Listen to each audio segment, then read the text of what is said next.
कचरा जाळणाऱ्या मनपा कर्मचाऱ्यामुळे रतनशी नगरमध्ये पाईपला आग लागून व्यापाऱ्याचे नुकसान झाले।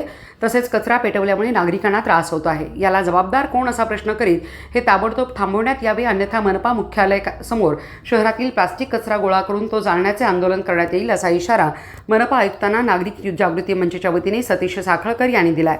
सांगली, मिरज आणि कुपवाड शहर महानगरपालिका क्षेत्रातील सर्वच भागात सकाळी कचरा गोळा करण्यात येतो आणि त्याच ठिकाणी वाहतूक करण्याचा त्रास नको म्हणून जागेवर कचरा पेटवण्यात येतो।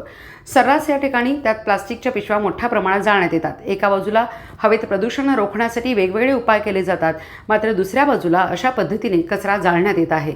आज अमराईजवळ रतनशी नगर येथे अशाच पद्धतीने कचरा जाळण्यात आला होता। त्यातून मोठ्या प्रमाणात आग लागली होती। त्यात रतनशी नगरमधील एका पाईप व्यापाऱ्याचे मोठे प्रमाणात नुकसान झाले। त्याला जबाबदार कोण? तसेच आकाशवाणी शामरावनगर खिलारे कार्यालयाजवळ रोज सकाळी अशा पद्धतीने कचरा जाळण्यात येतो, त्यामुळे सकाळी फिरायला जाणाऱ्या नागरिकांना श्वासाचा त्रास होत आहे। याला जबाबदार कोण? मनपा आरोग्य अधिकारी SI मुकादम नेमके काय करतात याची चौकशी करून कचरा जाळण्याचे प्रकार ताबडतोब थांबवण्यात यावेत असे निवेदन महानगरपालिकेच्या आयुक्तांना नागरिक जागृती मंचच्या वतीने सतीश साखळकर यांनी दिले।